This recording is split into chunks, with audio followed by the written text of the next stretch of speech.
শেষ পর্যন্ত ডক্টর ইউনূস সরকার ব্যর্থ। ইতিহাস ডক্টর ইউনূসকে ক্ষমা করবে না। আসলে ইউনূস সরকার রক্তের উপর দাঁড়িয়ে, শহীদদের উপর দাঁড়িয়ে কায়েমকৃত একটা সরকার। তাদের উপর অনেক প্রত্যাশা ছিল, বিশেষ করে সংস্কারের প্রত্যাশা ছিল জনগণের, যে সরকার সংস্কার করে দিয়ে যাবে। সংস্কার নিয়ে অনেক কোটি কোটি টাকা খরচ করেছে। সংস্কার কমিশন, জুলাই সনদ, ঐকমত্য কমিশন, অনেক কিছুই করেছে। But at the end of the day ফলাফল কিন্তু জিরো।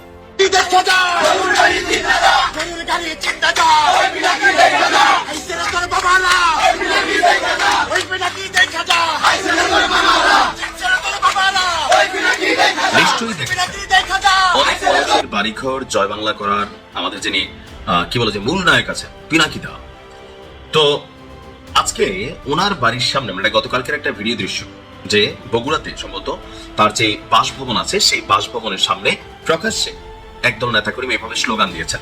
কেন আসলে পিনাকির বিরুদ্ধে বিএনপির নেতাকর্মীরাও এই মুহূর্তে অসন্তুষ্ট, এটা নিশ্চয়ই কারোর বোঝার বাকি নেই। পিনাকি ইলিয়াস সর্বোচ্চ লেভেলে চেষ্টা করেছে বিএনপিকে হারানোর জন্য, বিশেষ করে মির্জা আব্বাস থেকে শুরু করে মির্জা ফখরুল এবং তারেক রহমানকে নিয়েও। আপনার পিনাকি প্রতিনিয়ত যে ধরনের বক্তব্য দিয়েছেন, অতীতে শেখ হাসিনা অথবা বঙ্গবন্ধুকে নিয়ে যে ধরনের বক্তব্য দিতেন, সর্বশেষ পর্যায়ে এসে তারা শহীদ প্রেসিডেন্ট জিয়াউর রহমান এবং বেগম মরহুমা বেগম খালেদা জিয়া এই দুজনকে ছাড়া তারেক রহমানকে নিয়ে নানা ভিডিও বানিয়েছিল পিনাকি ভট্টাচার্য। বিএনপি নিজেরাই যথেষ্ট নিজেদেরকে নিশ্চিহ্ন করার জন্য আওয়ামী লীগ সেখানে এটা শুধু জিজ্ঞেস করবেন এই দিনটা কেন স্থগিত করছে। এক নাসিরুদ্দিন পাটোয়ারির কথা চিন্তা করেন, যদি নির্বাচন আর 15 দিন চলতো, মির্জা আব্বাস আত্মহত্যা করতেন। তাকে যে ভয় দেখানো হয়েছে, তার জীবন যেভাবে টানা টানা করে দেখাচ্ছে। বিএনপির নেতৃত্বে আওয়ামী লীগের নেতা কর্মীরা এবং বিএনপির সন্ত্রাসীরা তারা সারা দেশে আমাদের 11 দলীয় জোটের নেতৃবৃন্দের উপর হামলা করছে, এবং যে আসনগুলোতে আমরা জয়ী হয়েছি সেই আসনগুলোতে তারা হামলা করছে। তাদের একটা কমন কথা হচ্ছে যে নির্বাচনে বা ওই অঞ্চলের প্রার্থী এনসিপি কিংবা জামাতের হলো সরকার তো তারা গঠন করছে, সুতরাং দেশে যে কোনো কিছু করার অধিকার তাদের আছে। আশা করি আজকে থেকে নিয়মিত আপনারা চাঁদাবাজি করবেন। আপনার পেটের, আপনার সন্তানের পেটে, বউয়ের পেটে, ঘরের সবটার পেটের মধ্যে এই চাঁদাবাজির টাকা থাকুক। আপনাদের দোয়া করি, এটা আপনারা জাতীয় খাবার হিসাবে, আহার হিসাবে নিয়ে নিয়েছেন, খান, ভালো থাকেন। কিন্তু আমরা আমাদের জায়গা থেকে আমরা যেখানে ছিলাম সেখানেই আছি। জামাত ইসলাম যদি পচে গলে গন্ধ হয়ে যায়, তো এইটুকু জানি যে জামাত ইসলামের কোনো লোকের দিয়া ধান্দাবাজি করবে, চাঁদাবাজি করবে, টেন্ডারের টাকা মেরে খাবে, দলের টাকা মেরে খাবে, সরকারের টাকা মেরে খাবে, জীবনে কোনদিন দলে এসে সে চান্স পাবে না। নির্বাচন হয়েছে মাত্র 2 দিন, এর মধ্যেই 11 দলীয় জোট, অর্থাৎ আগামী দিনে যারা বিরোধী দল হিসাবে বা তাদের জোট সঙ্গী হিসাবে কানেক্টেড হয়েছেন, প্রত্যেকটি দল মিলে বিএনপির বিরুদ্ধে রাজপথে বিক্ষোভ কর্মসূচি ঘোষণা করে বসেছে। আসলে কেন? 2টা দাবি আছে। একটা দাবি হচ্ছে যে 30টি আসনে ফলাফল সঠিক হয়নি, দাবি হচ্ছে জামাত ইসলামের। ওই আসনগুলোতে পুনর্ভোট বিবেচনা করতে হবে বা গণনা করতে হবে, এরকম একটা দাবি আছে, যে এখানে মেকানিজম হয়ে গেছে। অপরদিকে তাদের আরেকটা দাবি হচ্ছে সারা দেশে নির্বাচন পরবর্তী সহিংসতা হয়েছে। উচ্চকক্ষে পিআর বাস্তবায়ন কার্যকর হতেই হবে, there is no alternative. BNP তাল বাহানা শুরু করেছে। আমিরে জামাতের নেতৃত্বে 11 দলীয় জোট, তারা নড়েচড়ে বসেছে, তারা সিরিয়াস। এই বিষয়ে সংসদে স্বাভাবিক আলোচনার মাধ্যমে অতি সহজেই যদি সমাধান না হয়, জুলাই সনদ অনুযায়ী রাজপথে আন্দোলনে নামবে 11 দলীয় জোট। যদি বিএনপির মন্ত্রিসভার শপথ হয়ে যায়, তাহলে বুধ বৃহস্পতিবারে আমরা জামাত এবং এনসিপির তরফ থেকে আরো 2টি মন্ত্রিসভা পাবো। কিভাবে? ইতিমধ্যে এনসিপির নির্বাচন পরিচালনা কমিটির আহ্বায়ক আসিফ মাহমুদ সজীব ভুইয়া, যিনি উপদেষ্টার দায়িত্ব পালন করেছেন, তিনি ঘোষণা দিয়েছেন যে এনসিপির পক্ষ থেকে ছায়া মন্ত্রিসভা গঠন করা হবে। অন্যদিকে জামাতের কেন্দ্রীয় নেতা অ্যাডভোকেট শিশির মনির তিনি বলেছেন যে জামাতের পক্ষ থেকেও ছায়া মন্ত্রিসভা গঠন করা হবে। আমি খুব সহজভাবে বুঝিয়ে দিতে চাই। ধরুন, হ্যাঁ, গণভোটও হয়েছে, গণভোটে হাও জয়যুক্ত হয়েছে, কিন্তু দেখেন ফলাফল টেম্পারিং এটাকে সাপোর্ট দিয়ে ডক্টর ইউনূস এটার বিরুদ্ধে কোনো ব্যবস্থা নিতে পারেননি। সংসদে যে অসমতা তৈরি করে দিয়েছেন, যার ফলে ডক্টর ইউনূসের সফলতা ব্যর্থতার মূল মানদণ্ড জুলাই সনদ বাস্তবায়ন। জুলাই সনদ বাস্তবায়িত হলে ডক্টর ইউনূসকে সফল বলা যেত এবং নির্বাচনটা সুষ্ঠু হলে। এই 2 জায়গায় হচ্ছে তার সফলতা ব্যর্থতার মৌলিক তথ্য। কিন্তু নির্বাচনটা সুষ্ঠু করতে পারলেন না। দেখেন, বিএনপি জামাতের মধ্যে ভোটের পার্সেন্টেজ হচ্ছে মাত্র 2.7%, মানে বিএনপি জামাত প্রায় সমান সমান ভোট পেয়েছে। সেখানে সংসদের আসনের পার্থক্য কতগুলো দেখছেন? হওয়ার কথা ছিল যে 135 আসন জামাত পাবে, বাকিগুলো বিএনপি পাবে এবং বিএনপি অল্প ব্যবধানে সরকার গঠন করবে। তাহলে সংসদটা একদম কার্যকর সংসদ হতো, উল্টাপাল্টা কিছু করতে পারতো না এবং জুলাই সনদ বাস্তবায়ন করতে বাধ্য হতো। কিন্তু এখন যে পরিমাণ নিরঙ্কুশ সংখ্যাগরিষ্ঠতা বিএনপি পেয়েছে, যেখানে ভোটের ব্যবধান অত্যন্ত কম, মাত্র 2.7% ভোট বেশি পেয়েছে বিএনপি, জামাত ইতিহাসের সেরা ফলাফল করেছে। প্রায় 43.9% মানুষ জামাতকে ভোট দিয়েছে। এটা অবিস্মরণীয়। ভোটের হার ঠিক আছে এবং এটাই সঠিক, কিন্তু ওই যে ফলাফল পাল্টে দেওয়া হয়েছে, অল্প ব্যবধানে জামাতকে 53 জায়গায় হারিয়ে দেওয়া হয়েছে এবং 53টা সিট জামাত বেশি পেত। সেখানে এই যে ভোটের ফলাফল নিয়ে টেম্পারিং, এটা হচ্ছে আসল ব্যর্থতা এবং এর ফলে সংসদে যে অসমতা তৈরি হয়েছে, তার ফলে জুলাই সনদ বাস্তবায়ন হবে না। কিসের গণভোট? তবে হ্যাঁ, এটা ঠিক যে জুলাই সনদ বাস্তবায়ন এবং গণভোটের রায় কার্যকর করতে জনগণ রাজপথে থাকবে, আমরা থাকবো। বিএনপিকে এক বিন্দু পরিমাণ ছাড় দেওয়া হবে না। অতি দ্রুত সময়ের মধ্যে এটা করতে বাধ্য করা হবে, কিন্তু তারা করতে চাইবে না, এটা অনিশ্চয়তা থেকে যায়। তো এই যে এটাই তো ব্যর্থতা, যে আমরা আমাদের রাজপথে আন্দোলন করে ঘাট ধরে বিএনপিকে বাধ্য করতে হবে কেন? ইউনূস সরকার এটা নিশ্চিত করে যেতে পারতো, হাটেনি হোক, আর তারা সেটা পারেনি। তো এই যে এখন জুলাই সনদ গণভোটে হা পাস করার পর এবং গণভোট নিয়ে অনেক প্রশ্ন আছে, এটাও তো একটা ব্যর্থতা। কোথাও কোথাও বিজনেস স্ট্যান্ডার্ডের রিপোর্ট দেখলাম 244% কাস্ট হয়েছে গণভোট, এর মানে গণভোটে জালিয়াতি হয়েছে গণভোট পাস করাতে। আর বিএনপির লোকজন গণভোটে হা দিয়েছে না, বেশিরভাগই না ভোট দিয়েছে। যাই দেখ, হা জিতেছে এটাই সঠিক, তবে হা জিতাতে কারচুপি করেছেন আপনি, অনেকে এত কারচুপির প্রমাণ পাওয়া গেছে, এটা কেন করেছেন? এটি তো ব্যর্থতা। তো দর্শক, জুলাই সনদ বাস্তবায়নে জটিলতার আশঙ্কা, আর এই যে জটিলতার আশঙ্কা, এটাই হচ্ছে বিএনপির ব্যর্থতার, ডক্টর ইউনূসের ব্যর্থতার মূল ব্যর্থতা। নির্বাচনটা সুষ্ঠু করে দিতে পারে না, ভোট সুষ্ঠু হয়েছে কিন্তু ফলাফলটা সুষ্ঠু হয়নি। 2.5% ভোটের ব্যবধান, অথচ সিটের পার্থক্য কত। এই জন্য দেখেন, পিআর সিস্টেম, এটা গণতন্ত্রের নামে একটা প্রতারণা। পিআর সিস্টেম হওয়া উচিত ছিল। এই যে first past the post system, এটা কি ভাই? জামাত ভোট পেয়েছে 43.9%, মানে 44%, আর বিএনপি ভোট পেয়েছে 46%। সেই জায়গায় এত সিট পার্থক্য কিভাবে হয়? এটা কি কোনো সুষ্ঠু গণতন্ত্র? এটা টেম্পারিং করে সম্ভব হয়েছে, কিন্তু যদি পিআর সিস্টেম থাকতো এরকম করা যেত না। তবে হ্যাঁ, জামাতের ভবিষ্যৎ উজ্জ্বল, এত ভোট পেয়েছে 43%, সামনে 44%, সামনে অনেক ভালো করবে। জনমত ঘুরে যাবে খুব শীঘ্রই। বিএনপির প্রতি মানুষ অলরেডি ক্ষুব্ধ হয়ে উঠছে, বুঝবে মজা। সামনে স্থানীয় সরকার নির্বাচন শুরু হোক, এত সোজা না। নির্বাচনে কারচুপি করবেন, পিঠের চামড়া থাকবে না, কোনো কারচুপি করতে পারবেন না, কারচুপি করে বাঁচতে পারবেন না। হোয়াটএভার, শুধু জুলাই সনদে যতটুকু সংস্কারের বিষয়ে একমত হয়েছে, যেটা সাইন্ড হয়েছে, ওইটাও যদি বাস্তবায়ন করতে পারতো ইউনূস, তাহলে ইউনূসকে সত্যিকার অর্থে মানুষ মনে রাখতো। কিন্তু নির্বাচনের দিন সন্ধ্যা পর্যন্ত ইউনূসের নাম ইতিহাসের পাতায় স্বর্ণাক্ষরে লেখা থাকবে, কথা আমরা বলেছি। কিন্তু ফলাফল টেম্পারিং এর পর ইউনূস এতদিনের যে অর্জন ছিল, হ্যাঁ এতদিন অনেক ভালো ছিল, মানুষ মন খুলে সমালোচনা করেছে, স্বাধীনতা উপভোগ করেছে, কারোর মধ্যে কোনো ভয় ছিল না, এটা বিরল। কিন্তু সব অর্জনগুলো ম্লান হয়ে গেছে এবং মানুষ বলছে যে ইউনূস শেষে এই কাজটা না করলেও পারতেন। এখন এটা কি পুরোপুরি ইউনূসের ব্যর্থতা না, এখানে ইউনূসকে ব্যর্থ করে দেওয়া হয়েছে। ডিপ স্টেট বা অনেকে ইউনূসের কথা তো শুনতে চাননি। ইউনূসের কমান্ড অনেক জায়গায় কার্যকর ছিল না। আরে ভাই, আপনার কমান্ড কার্যকর না, তাহলে এই অবস্থায় আপনি নির্বাচন দিয়েছেন কেন? আপনি নির্বাচন সুষ্ঠু করতে পারবেন না, ফলাফলটা সুষ্ঠুভাবে উঠাতে পারবেন না, আপনি এইভাবে নির্বাচন দিয়েছেন কেন? আপনি চলে যেতেন যে না, আমি আর পারছি না, জনগণকে জানাতেন, জনগণ অ্যাকশন নিত। তো দর্শক দেখেন এই খবরটা, গণভোটের জুলাই সনদ এর পক্ষে জনরায় আসার পর রাজনীতিতে এর প্রভাব কেমন হবে তা নিয়ে চলছে জল্পনা। বিএনপি একক সংখ্যাগরিষ্ঠতায় সরকার গঠন করতে যাওয়ায় জুলাই সনদ বাস্তবায়ন কিছুটা জটিলতার আশঙ্কা করেছে বিশ্লেষকরা। তো বিএনপি স্থায়ী কমিটির সদস্য সালাউদ্দিন আহমেদ বলেন, দলের 31 দফা জুলাই সনদের ভিত্তিতে আগামী রাষ্ট্র পরিচালিত হবে। এবং তারপরে 31 দফা, এখানে একদম পুরোপুরি জুলাই সনদ এই কথা কিন্তু বলছে না। এবং বিএনপির যে ইশতেহার, সেখানে তো জুলাই সনদের সাথে অনেক কন্ট্রাডিকশন রয়েছে। উচ্চকক্ষে পিআর সিস্টেম দ্বারা করবে না, উচ্চকক্ষে পিআর সিস্টেম করলে তো জামাত বিএনপি প্রায় সমান হয়ে যায় 100 আসনের মধ্যে, কারণ ভোটের পার্সেন্টেজ কিন্তু প্রায় কাছাকাছি। উচ্চকক্ষে পিআর করবে না, এটা নিয়েই তো বিএনপি বেকায়দা করবে,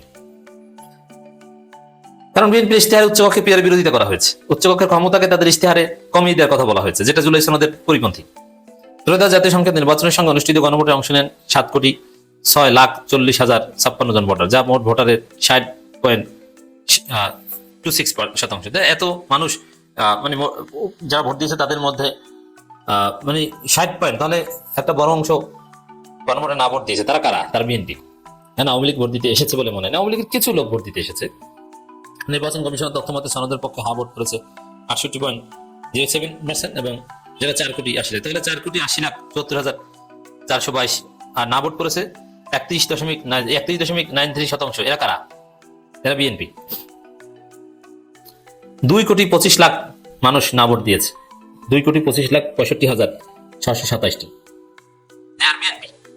এর মানে কি তাদের এটা নিয়ে দুর্বিসন্ধি আছে? তো এখন শুরুতে বলছে যে অক্ষর অক্ষরে পালন করবো, এক পর্যায়ে বলবে সম্ভব হচ্ছে না। সংসদ গঠন করেছেন কি জন্য? সংসদে সিদ্ধান্ত নিয়েছে, সংসদে তো তারা যেটা বলবে ওইটি পাস, তাদের 2/3 মেজরিটি আছে, বলবে যে সংসদ সিদ্ধান্ত নিয়েছে এইটাই ভাবে। তখন এই জুলাই সনদ, গণভোট ও মুক্তমুখ এগুলো কিছু না, এমনকি গণভোটকেও তারা সরিয়ে দিতে পারে। এমন ভারতের অ্যাসাইনমেন্ট আছে বিএনপির প্রতি যে গণভোটকে বাতিল করে দাও, এগুলো কিছু না। সংসদ গ্রহণ করেনি, আমরা কি করবো? আসলে কিছু করা থাকবে না। আর গণভোট, এই জুলাই সনদ, এগুলো ব্যর্থ হওয়া মানে ইউনূস পুরোপুরি ব্যর্থ হওয়া।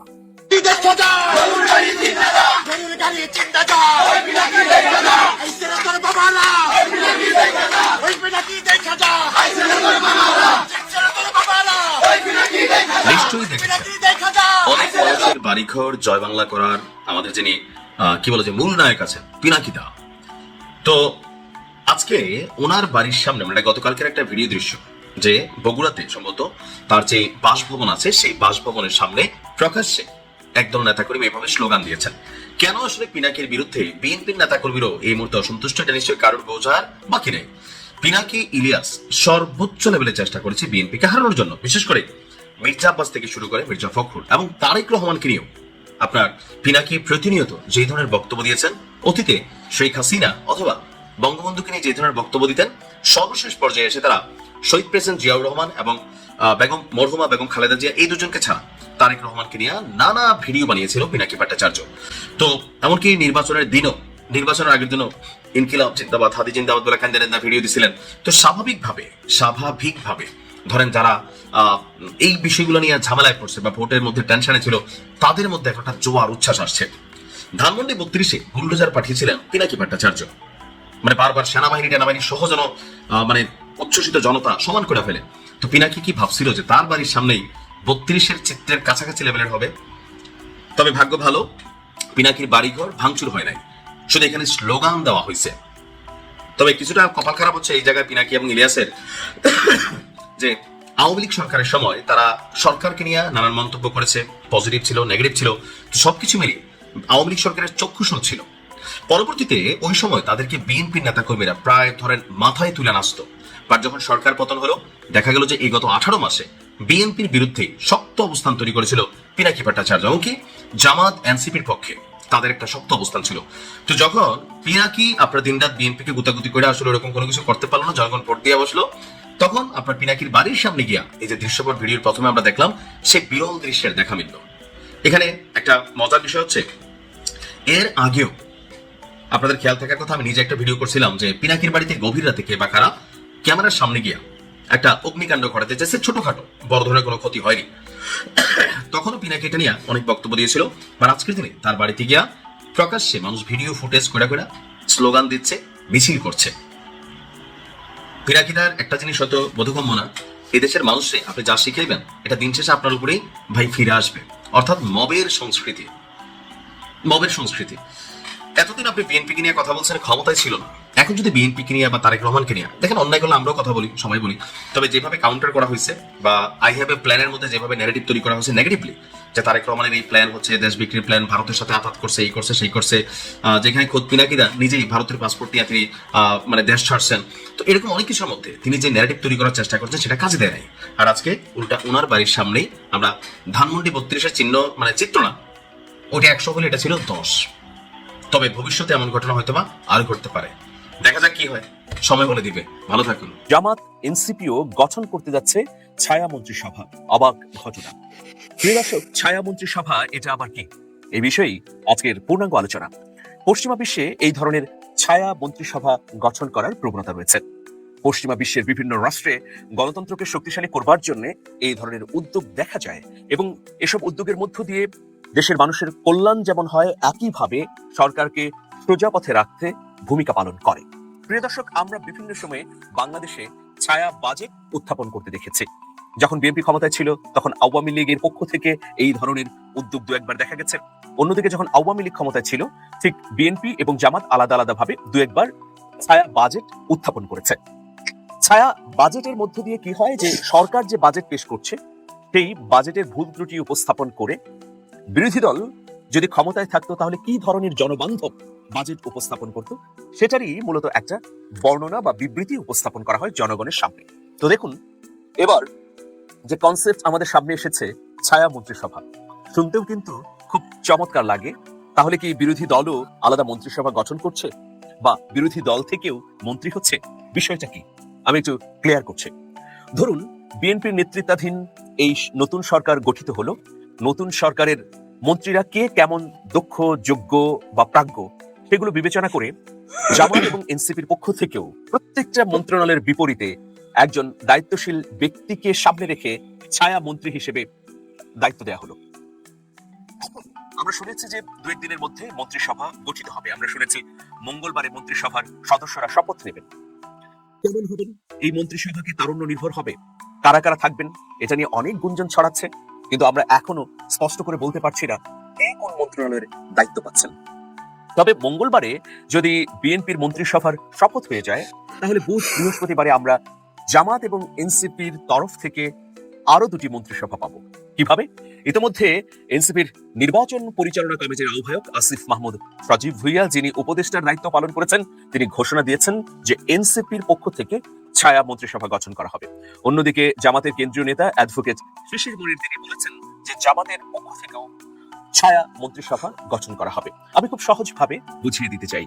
ধরুন বিএনপি সরকারের উল্লেখযোগ্য মন্ত্রণালয়ের মন্ত্রী কে হচ্ছেন সেটার উপর নির্ভর করছে জামাত এবং এনসিপির ছায়া মন্ত্রীদের তালিকা। পররাষ্ট্র মন্ত্রণালয়, স্বরাষ্ট্র মন্ত্রণালয়, অর্থ মন্ত্রণালয় সহ গুরুত্বপূর্ণ যে মন্ত্রণালয়গুলো আছে তাতে কারা দায়িত্ব পাচ্ছেন তার উপর নির্ভর করছে জামাত এনসিপির ছায়া মন্ত্রীদের নাম। পররাষ্ট্র মন্ত্রণালয় শোনা যাচ্ছে যে আমির খসরু মাহমুদ চৌধুরীকে এই মন্ত্রণালয়ের দায়িত্ব দেওয়া হবে। এখন আমির খসরু মাহমুদ চৌধুরী যদি পররাষ্ট্র মন্ত্রণালয়ের দায়িত্ব পান তাহলে এই দায়িত্ব পাবার পর তিনি 5 বছরের মন্ত্রণালয়ে কি কি উদ্যোগ গ্রহণ করবেন, বিদেশের বিভিন্ন রাষ্ট্রের সঙ্গে আমাদের সম্পর্ক কেমন হবে, প্রতিবেশী দেশগুলোর সঙ্গে অমীমাংসিত চুক্তিগুলো সম্পাদিত হবে কিনা, বা আমাদের বৈদেশিক নীতি, বিশ্বের বিভিন্ন গুরুত্বপূর্ণ সংস্থা সংগঠনের সঙ্গে সম্পর্ক সেগুলো কেমন হবে তার একটি রূপকল্প নিশ্চয়ই উপস্থাপন করবেন। এই রূপকল্পের বিপরীতে জামাত এবং এনসিপির পক্ষ থেকে ক্ষমতায় গেলে তারা কি ধরনের বৈদেশিক নীতি অবলম্বন করবেন, অমীমাংসিত চুক্তিগুলো কিভাবে সমাধান করবেন, সেই বিষয়গুলো উত্থাপনের জন্য মন্ত্রিসভা গঠন করা হবে, যেটাকে শ্যাডো মন্ত্রিসভা বলা হচ্ছে। মানে আপনার পেছনে আরেকটি ধরুন পররাষ্ট্র মন্ত্রণালয় থেকে ভারতের সঙ্গে একটি চুক্তি করা হলো, সেই চুক্তি কতটা জনবান্ধব বা কতটা জনবিরোধী তা তুলে ধরে আলাদা প্রস্তাবনা উপস্থাপন করবে সেই সব ছায়া মন্ত্রিসভার সদস্যরা। যিনি বিএনপির পররাষ্ট্র মন্ত্রণালয়ে থাকবেন তার উত্থাপিত বর্ণনা, বিবৃতি বা প্রেস ব্রিফিং এর পর জামাত এবং এনসিপির তরফ থেকে যারা পররাষ্ট্র বিষয়ক ছায়া মন্ত্রী থাকবেন তারাও বিকল্প প্রস্তাবনা উপস্থাপন করবেন। এটা পশ্চিমা বিশ্বে খুবই জনপ্রিয়। বাংলাদেশে যদি এই ধরনের ছায়া মন্ত্রিসভা হয় তাহলে জনগণের জন্য কল্যাণ হবে। প্রত্যেকটা মন্ত্রণালয়ে কি ধরনের পরিকল্পনা গ্রহণ করা হচ্ছে, উদ্যোগ বাস্তবায়িত হচ্ছে কিনা বা দুর্নীতি হচ্ছে কিনা বা জনবিরোধী কি কি নীতি গ্রহণ করছে তা কিন্তু জনগণ খুব স্পষ্টভাবে জানতে পারবে। পাশাপাশি বিরোধী দল সত্যিকার অর্থে কার্যকর হয়ে উঠবে। ভবিষ্যতে বিরোধী দল যদি ক্ষমতায় আসে তাহলে ক্ষমতায় এলে কোন ধরনের ব্যক্তিকে তারা মন্ত্রিত্বে বসাবে সেটারও একটা ট্রায়াল হয়ে যাবে এই ধরনের ছায়া পরিষদ গঠনের মাধ্যমে। দেখুন বাংলাদেশে আমরা এখন কি দেখি যে মন্ত্রণালয়কে নিয়ন্ত্রণে রাখবার জন্য বা মন্ত্রণালয়ের কাজ পর্যবেক্ষণের জন্য সংসদীয় স্থায়ী কমিটি গঠন করা হয়। তো সেই সংসদীয় স্থায়ী কমিটিতে আগের নিয়ম অনুযায়ী সরকারি দল থেকেই সভাপতি নির্বাচিত হন এবং অন্যান্য সদস্যরা সরকারি দল বিরোধী দল মিলিয়ে থাকেন। কিন্তু এবার আমরা গণভোটে হ্যাঁ বিজয়ী হবার কারণে দেখছি যে এখন প্রত্যেকটা মন্ত্রণালয়ের অধীনে যে স্থায়ী কমিটি গঠিত হবে তো সংসদীয় সেসব স্থায়ী কমিটির প্রধান হতে পারবে বিরোধী দল থেকেও। তো ফলে ক্ষমতার একটা ভারসাম্য তৈরি হবে। এখন দেখুন মন্ত্রণালয়ের কাজ পর্যবেক্ষণের জন্য মন্ত্রণালয়ের বাজেট কিভাবে ব্যয় হচ্ছে, তার কর্মকাণ্ড সুষ্ঠু সুচারুভাবে হচ্ছে কিনা সেগুলোর জন্য সংসদের ভেতর থেকে সংসদীয় স্থায়ী কমিটি গঠিত হয়। কিন্তু বিষয় হলো যে মন্ত্রী এবং সংসদীয় স্থায়ী কমিটির প্রধান একই রাজনৈতিক দলের হবার কারণে কোনো ধরনের প্রশ্ন ওঠে না বা প্রশ্নবিদ্ধ কোনো ধরনের বিষয় ঘটে না, কিন্তু এবার ঘটবে যদি গণভোটের রায় বাস্তবায়ন করা হয়। তাহলে কি, ধরুন ধর্ম মন্ত্রণালয়ের যিনি মন্ত্রী থাকলেন তার কর্মকাণ্ডকে তীক্ষ্ণভাবে পর্যবেক্ষণ করতে পারবে সংসদীয় স্থায়ী কমিটির সভাপতি সহ অন্যান্য সদস্যরা। সংসদীয় স্থায়ী কমিটির সভাপতি যদি অন্য দলের হন বা বিরোধী দলের হন, তাহলে তিনি তো আরো পুঙ্খানুপুঙ্খভাবে সেই মন্ত্রণালয়ের নানাবিধ কর্মকাণ্ডকে তুলে ধরবেন, সেই সব কর্মকাণ্ডে কি কি ভুল আছে সেগুলো জাতি জানতে পারবে। সুতরাং এটা অত্যন্ত গুরুত্বপূর্ণ একটা ব্যাপার এবার গণভোটের মধ্য দিয়ে হতে যাচ্ছে।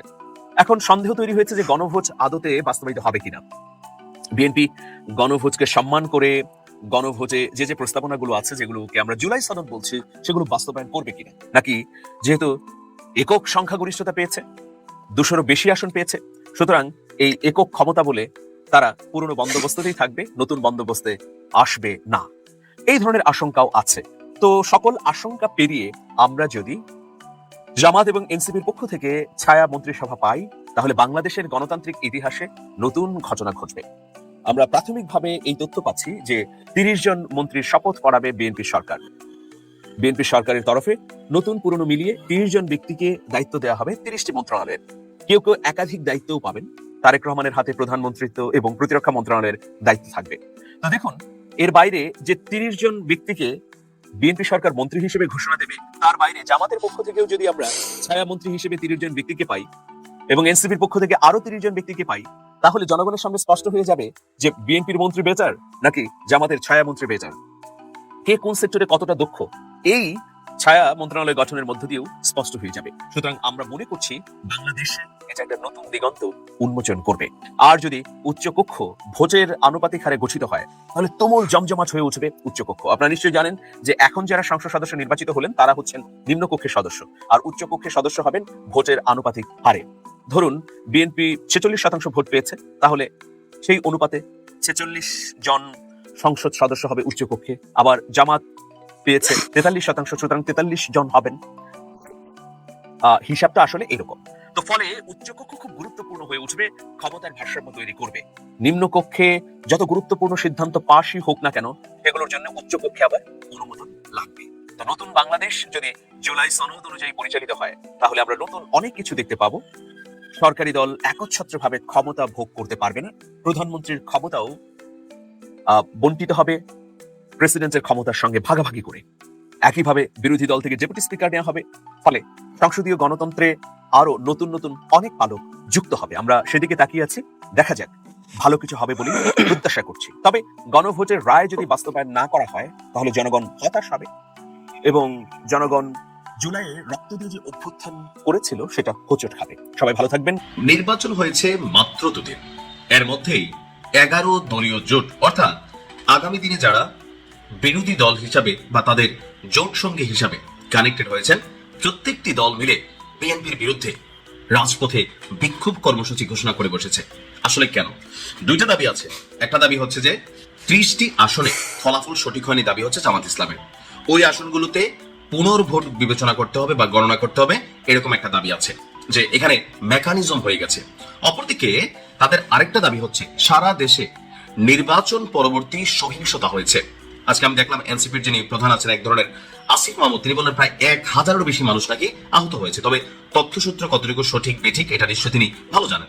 আর এই ঘটনাগুলোতে সরাসরি কানেক্ট করা হচ্ছে বিএনপিকে। ইভেন বলা হচ্ছে যে বিএনপি আওয়ামী লীগ মিলা একসাথে আসলে এনসিপির বিরুদ্ধে বা জামাতের বিরুদ্ধে জোট বেঁধেছে, বা আওয়ামী লীগের ভোটগুলা বিএনপি পেয়ে ক্ষমতায় গেছে।